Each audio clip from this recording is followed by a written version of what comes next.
الوطنية الكائن في حارة غازي بالدائرة السابعة عند المدخل الشرقي للعاصمة الجمينة، حيث ننقل. Bonjour.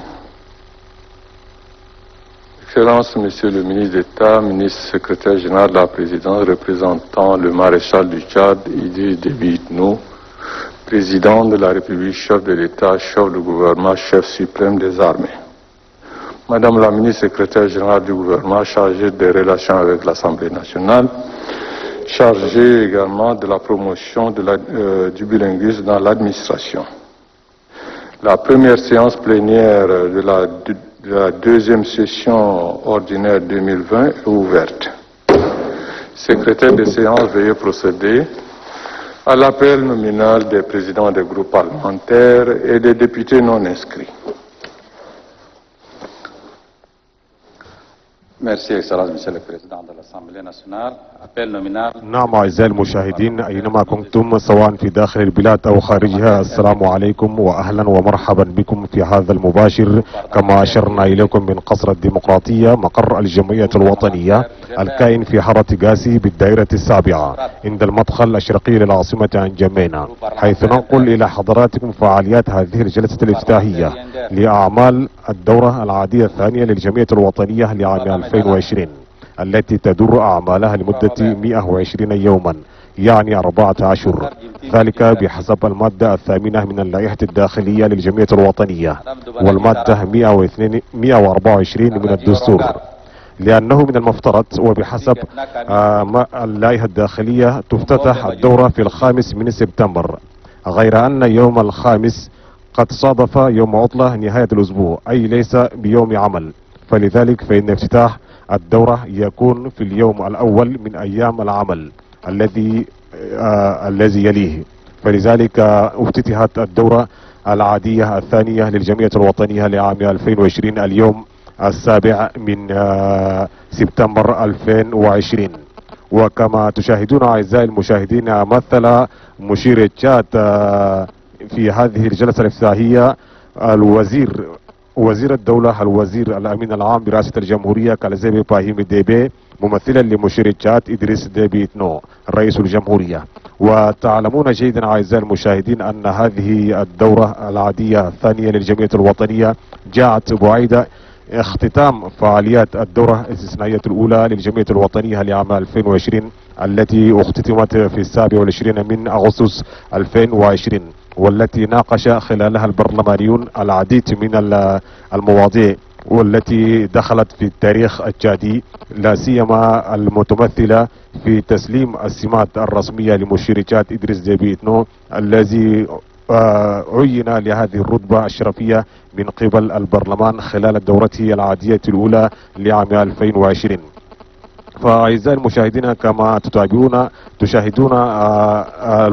وزير الدولة الوزير الأمين العام برئاسة الجمهورية كالزيبي باهيم ديبي، ممثلا لرئيس الجمهورية في هذه الجلسة الافتتاحية. Se présente comme suit. Présent 155, excusez 0, absent 3. Le quorum des 2 tiers étant largement dépassé, l'Assemblée nationale peut valablement délibérer.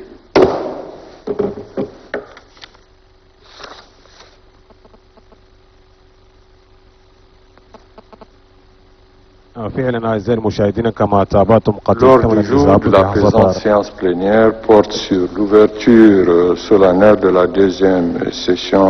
ordinaire 2020. Conformément donc à cet ordre du jour, je voudrais donc demander l'autorisation aux députés pour pouvoir prononcer mon discours.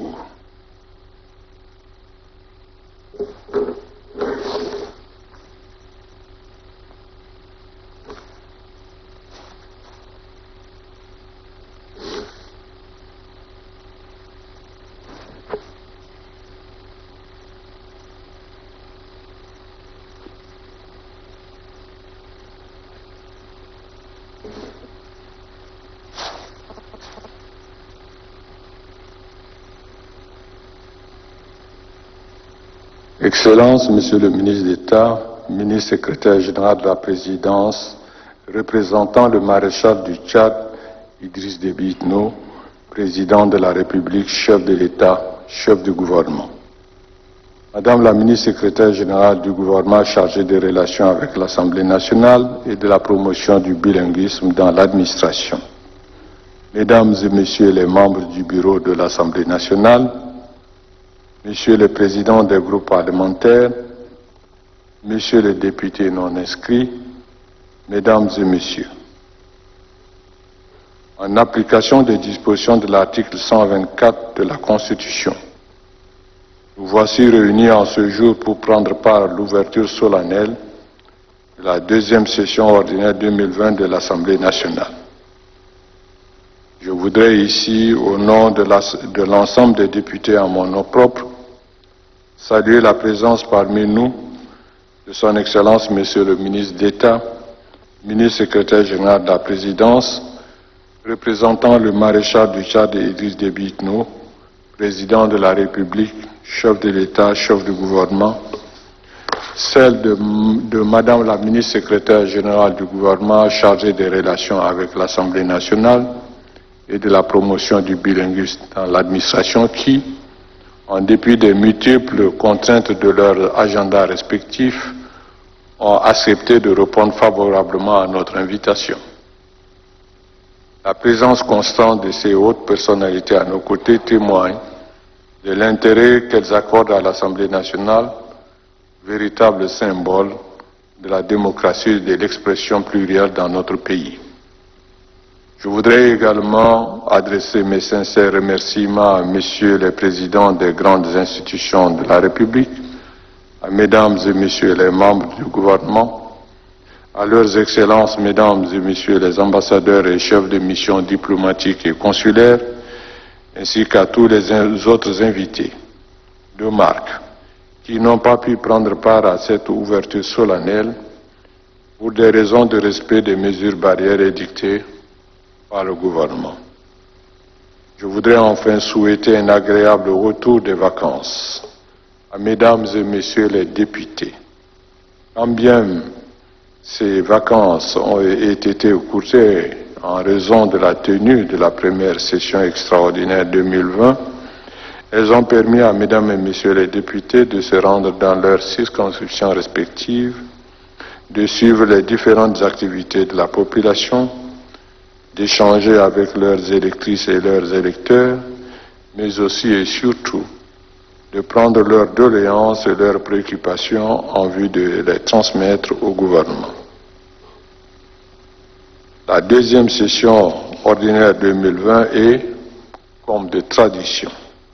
une session budgétaire au cours de laquelle l'Assemblée nationale, au nom du peuple tchadien, autorise des crédits nécessaires pour le fonctionnement des institutions de la République et de développement du pays pendant l'année 2021. Nous constatons avec beaucoup de bonheur que nous ouvrons cette deuxième session ordinaire 2020 quelques jours après la tenue d'une session extraordinaire consacrée à l'examen et à l'adoption de la loi des finances rectificative à la loi des finances initiale 2020, dans un contexte de relative stabilité macroéconomique et de croissance assez satisfaisante avec une augmentation des recettes hors pétrole. L'adoption de ce projet de loi de finances 2021 permettra de donner au gouvernement les moyens financiers, juridiques et administratifs pour la mise en œuvre de sa politique publique, la poursuite de l'exécution des réformes structurelles déjà engagées, mais également de procéder à l'évaluation du plan national de développement PND.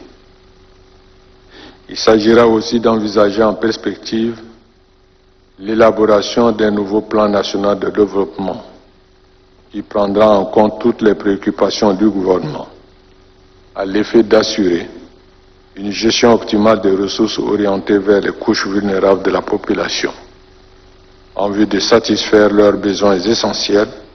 et partant assurer un développement durable synonyme de croissance. La crise multidimensionnelle que traverse actuellement notre pays, avec les effets conjugués de la pandémie de Covid-19, le ralentissement des transactions commerciales nationales et internationales, avec la fermeture des frontières, la pénibilité de l'État à faire face à ses engagements vis-à-vis des opérateurs économiques conditionneront certainement les actions que le gouvernement s'attend à mettre en œuvre en 2021. Le pays espère que le gouvernement adaptera sa gestion économique et financière au regard de la diminution drastique des ressources, surtout que l'année 2021 est une année charnière avec les échéances électorales qui se pointent à l'horizon, avec l'organisation des élections présidentielles en avril et législatives en novembre de la même année. Au-delà de ces échéances électorales qui nécessiteront la mise en place d'un budget conséquent, le gouvernement doit poursuivre sa mission régalienne en maintenant les actions essentielles, c'est-à-dire assurer la sécurité des biens et des personnes, répondre aux besoins prioritaires de la population que sont la santé, l'éducation, l'autosuffisance alimentaire, l'eau potable, l'habitat décent et les investissements dans les secteurs porteurs pour le développement durable. Le gouvernement doit en outre focaliser les orientations générales de sa politique budgétaire d'une part sur l'amélioration de la mobilisation de ressources publiques non pétrolières et d'autre part sur la rationalisation des dépenses publiques en réduisant au strict maximum les risques et dérapages budgétaires. Dans cette perspective, la recherche d'une plus grande efficacité socio-économique sera privilégiée dans le choix de budgétaire, à travers des allocations et une gestion efficiente des fonds publics, tout en respectant les critères quantitatifs et les repères structurels consignés dans le programme de référence avec les partenaires techniques et financiers. Il importe également de signaler que le gouvernement a pris un ensemble de mesures courageuses de stabilisation et de relance pour conjurer la crise que traverse notre pays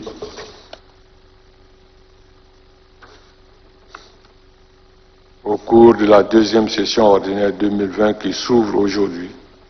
L'Assemblée nationale procédera en marge de l'examen du projet de loi de finances portant budget général de l'État pour l'exercice 2021 à l'examen de 6 projets de loi visant le renforcement de notre système de gouvernance politique, économique et sociale. Il s'agit notamment des lois relatives à l'asile en République du Tchad, au Code de procédure civile, commerciale et sociale, celles relatives à la ratification des ordonnances portant création d'un fonds national de solidarité et de soutien aux personnes vulnérables, d'un fonds de soutien de coton, la restructuration de l'Office national de promotion du tourisme, de l'artisanat et des arts, et celle portant statut général du personnel du corps des eaux et forêts. L'Assemblée nationale encourage vivement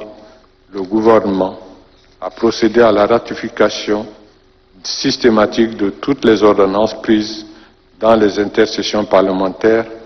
afin de leur conférer une valeur législative et éviter ainsi une insécurité juridique. L'Assemblée nationale examina également une proposition de loi portant réglementation de l'activité de transfert des fonds par les sociétés de transfert de fonds de en République du Tchad, dans le cadre du contrôle de l'action gouvernementale. L'Assemblée nationale continuera à exercer sa mission d'information à travers les interpellations des membres du gouvernement sur des sujets précis et d'actualité. À cet effet, il est prévu au cours de cette session 11 questions orales avec débat portant sur des thématiques aussi diverses que variées telles que l'insécurité, l'éducation, l'atteinte des objectifs du développement durable dans le plan de mise en œuvre de la vision 2020, l'apport du secteur privé dans la mobilisation des ressources en vue de la mise en œuvre du plan national du développement. Dans la même perspective, l'Assemblée nationale organisera une journée d'information sur la revue des textes législatifs et réglementaires pris par le Tchad en faveur de la femme, en application de la politique nationale genre, issue des recommandations de la Conférence internationale pour la population et le développement tenue au Caire en 1994 et de la conférence sur les femmes de Beijing en 1995. Au plan interne, les travaux de construction du mur de clôture de l'Assemblée nationale débuteront incessamment et se poursuivront tout au long de cette session et même au-delà. La mutuelle d'entraide santé de l'Assemblée nationale, dont les membres ont été installés, travaille activement à la mise en place des outils pratiques de gestion pour l'effectivité de leur mission. Dans le domaine de la diplomatie parlementaire, tenant compte de l'impossibilité des réunions en présentiel, l'Assemblée nationale a participé aux rencontres virtuelles en visioconférence organisées par l'APF, l'Union interparlementaire et la Banque mondiale. S'agissant du climat social, l'Assemblée nationale constate avec une profonde préoccupation la résurgence des conflits agriculteurs-éleveurs ainsi que les conflits communautaires qui ont malheureusement occasionné de nombreuses pertes en vies humaines. L'Assemblée nationale invite donc le gouvernement et les autorités administratives locales à prendre des mesures vigoureuses et énergiques pour imposer l'autorité de l'État à tous et rappeler que la cohabitation pacifique est une valeur virtueuse que nous devons tous partager. L'Assemblée nationale réitère son appel à une politique de prévention des conflits éleveurs-agriculteurs, au règlement juste et équitable de tous les cas de conflits intervenus, tout en cultivant l'esprit de solidarité, de tolérance et de cohabitation pacifique entre les différents partenaires utilisant le même espace économique. En tant que filles et fils de ce pays, nous devons tous être fiers d'appartenir à ce vaste territoire constitué de ces 1 284 000 km², de ces immenses potentialités ethniques, linguistiques, socioculturelles, dans le respect mutuel, dans la solidarité, dans le pardon, l'équité et la justice. La cohabitation pacifique réside dans notre capacité à surmonter nos divergences, accepter l'autre dans sa différence, à faire preuve de retenue et éviter d'instrumentaliser certaines situations qui peuvent conduire notre pays à la violence. À cet égard, l'Assemblée nationale invite le gouvernement à rendre opérationnelles les collectivités autonomes pour une meilleure administration visant à assurer le développement harmonieux de ces entités décentralisées. La mise en place effective de ces collectivités autonomes permettra à celles-ci de contribuer à la promotion de la paix, du développement et de la cohésion sociale des populations en vue de parvenir à une cohabitation pacifique, gage de stabilité sociale. La cohabitation pacifique repose sur l'acceptation de la pluralité des opinions, des interactions dans un esprit d'ouverture et de collaboration et du rejet du communautarisme. Dans ce domaine particulièrement, l'Assemblée nationale encourage le gouvernement à intensifier les campagnes de sensibilisation pour promouvoir la citoyenneté et les valeurs de tolérance en tant que fondement de l'unité nationale et de cohésion sociale. C'est dans cette optique que les nouvelles technologies de l'information et de la communication, notamment les réseaux sociaux, ne doivent pas être des incubateurs de propagation de la haine, de la désunion et de l'intolérance. L'utilisation malsaine des réseaux sociaux à travers des comportements de nature à mettre en mal le vivre ensemble, la concorde et la cohésion nationale ne se justifie absolument pas. Les publications sur les outils technologiques de communication, Internet ou appareils téléphoniques, de photos ou vidéos intimes, de propos ou d'enregistrements d'audio injurieux sont autant de comportements à combattre. À cet égard, l'Assemblée nationale encourage vivement le gouvernement à engager le processus de ratification de la Convention de Budapest, ouverte à la signature le 23 novembre 2001, à l'occasion de la conférence internationale sur la cybercriminalité et la Convention de l'Union africaine sur la cybersécurité, et la protection des données à caractère personnel, appelée aussi Convention de Malabo, adoptée le 27 juin 2014, afin de compléter le dispositif existant dans la lutte contre la cybercriminalité et la coopération internationale en matière de cybersécurité. Dans le domaine de l'éducation nationale, l'Assemblée nationale a noté avec une profonde satisfaction le bon déroulement du baccalauréat sur l'ensemble du territoire national et adresse à nos élèves et étudiants qui reprendront dans les prochains jours les chemins des établissements scolaires et universitaires une bonne rentrée de classe. Je saisis cette occasion de la rentrée scolaire pour inviter la population à encourager la scolarisation des filles dans les centres de formation ou d'apprentissage. À cet effet, l'Assemblée nationale lance le slogan selon lequel aucune fille en âge d'aller à l'école ne doit rester à la maison. J'invite mesdames et messieurs les députés à s'engager dans cette grande mobilisation pour le bien-être de nos filles, de nos sœurs. Dans ce contexte de lutte contre la propagation de la pandémie du Covid dans notre pays, l'Assemblée nationale encourage le gouvernement à adopter un protocole sanitaire scolaire capable de préserver la santé des élèves et des étudiants, ainsi que celle du personnel administratif et d'encadrement. S'agissant de l'avancée du processus électoral, l'Assemblée nationale a observé avec une réelle satisfaction le respect scrupuleux de la CENI du chronogramme qu'elle a adopté et rendu public, sur la base duquel se dérouleront actuellement les 23 provinces les opérations de sélection, de recensement, de recrutement, bientôt la formation des superviseurs et agents enrôleurs en vue des opérations de révision des listes électorales qui débuteront au mois d'octobre. L'abondance des pluies pourrait malheureusement créer des obstacles naturels d'accessibilité dans de nombreuses localités, impactant ainsi le bon déroulement de ces opérations. J'invite par conséquent la CENI et le CNDP à prendre en compte ces difficultés dans le processus de révision des listes électorales.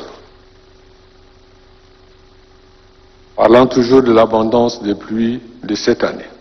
et comme je l'ai dit lors de la clôture de la première session extraordinaire 2020, nous constatons une forte pluviométrie ayant causé des dégâts importants dans la capitale N'Djamena, remettant en cause notre ambition de faire de celle-ci la vitrine de l'Afrique. Les inondations des quartiers, la stagnation des eaux, l'invasion des moustiques, la recrudescence du paludisme et des maladies diarrhéiques sont des conséquences du faible assainissement de la capitale. Au regard de nombreux dégâts causés par ces inondations, l'Assemblée nationale invite le gouvernement et les partenaires techniques et financiers à prendre toutes les dispositions utiles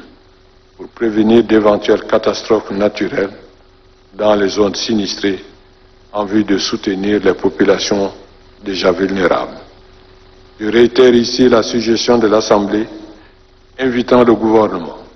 à rechercher des solutions efficaces et pérennes pour résoudre de façon durable le problème récurrent du système de drainage des eaux pluviales dans la ville de N'Djamena, à travers la mise en place d'un projet intégrateur multidimensionnel prenant en compte le plan urbain de référence ainsi que le schéma directeur général de drainage de N'Djamena, car de milliers de nos concitoyens sont souvent dans la détresse durant la saison pluvieuse. Excellence, Monsieur le ministre d'État, ministre secrétaire général de la présidence représentant le maréchal du Tchad, Idriss Déby Itno, président de la République, chef de l'État, chef du gouvernement, chef suprême des armées. Madame la ministre secrétaire générale du gouvernement chargée des relations avec l'Assemblée nationale et de la promotion du bilinguisme dans l'administration. Mesdames et messieurs les députés, avant de terminer mon propos, je voudrais en appeler au sens élevé du devoir et des responsabilités de mesdames et messieurs les députés et les inviter à participer de manière ponctuelle et assidue aux travaux des commissions et de la plénière, aux fins d'examiner avec lucidité, sérénité et objectivité l'ensemble des projets soumis à notre appréciation dans le strict respect des gestes barrières en vigueur au sein de notre institution. Je tiens également à réitérer mes sincères remerciements à son Excellence, Monsieur le ministre d'État, ministre secrétaire général de la Présidence, représentant le maréchal du Tchad, Idriss Déby Itno, président de la République, chef de l'État, chef du gouvernement, chef suprême des armées, et à Madame la ministre secrétaire générale du gouvernement, chargée des relations avec l'Assemblée nationale et de la promotion du bilinguisme dans l'administration pour leur constante disponibilité. Je formule le vœu que les travaux de cette deuxième session ordinaire 2020 soient couronnés de succès pour répondre aux attentes du gouvernement, mais aussi au peuple tchadien, au nom duquel nous légiférons et nous contrôlons l'action gouvernementale. Sur ce, je déclare ouverts les travaux de la deuxième session ordinaire 2020 de l'Assemblée nationale. Je vous remercie de votre aimable attention.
Oui, mesdames et messieurs, chers téléspectateurs, Mahmoud Hassan Sambo, nous tenons à rappeler à nos téléspectateurs ici que nous sommes ici à l'enlever de la séance à Gassi dans le 7e arrondissement. C'est pour l'ouverture de la deuxième session ordinaire de l'Assemblée nationale 2020. Le président de l'Assemblée nationale, dans son discours d'ouverture, a rappelé les différents sujets inscrits à l'ordre du jour au cours de cette deuxième session ordinaire de l'Assemblée nationale 2020 qui devait en principe s'ouvrir le 5 septembre conformément à la fondamentale. L'Assemblée nationale aura à procéder en marge de l'examen du budget de loi de finances portant budget général de l'État pour l'exercice 2020 à l'examen de 6 projets de loi visant le renforcement de notre système de gouvernance politique, économique et sociale. Il s'agit notamment des lois relatives à l'exil en République du Tchad, au code de procédure civile, commerciale et sociale, et celles relatives à la ratification des ordonnances portant création d'un fonds national de solidarité et de soutien aux personnes vulnérables, d'un fonds de soutien coton, de la restructuration de l'Office national de promotion du tourisme, de l'artisanat et des arts, et celle portant général du personnel du corps des eaux et forêts. L'Assemblée nationale examinera également au cours de cette deuxième session qui s'ouvre une proposition de loi portant réglementation de l'activité de transfert de fonds par les sociétés de transfert en République du Tchad. Il faut aussi se dire qu'au cours de cette deuxième session ordinaire de l'Assemblée nationale 2020, plusieurs questions orales avec débat seront également inscrits à l'ordre du jour. Et voilà, succinctement planter le décor de cette deuxième session ordinaire de l'Assemblée nationale qui vient de s'ouvrir. Et là, juste après ça, les présidents, il y aura une rencontre des présidents pour arrêter le calendrier de cette session afin de poursuivre donc les travaux. Voilà, chers téléspectateurs, ainsi prend fin cette cérémonie marquant l'ouverture de la deuxième session ordinaire de l'Assemblée nationale 2020. Nous appelons au studio pour vous remettre l'antenne. Merci.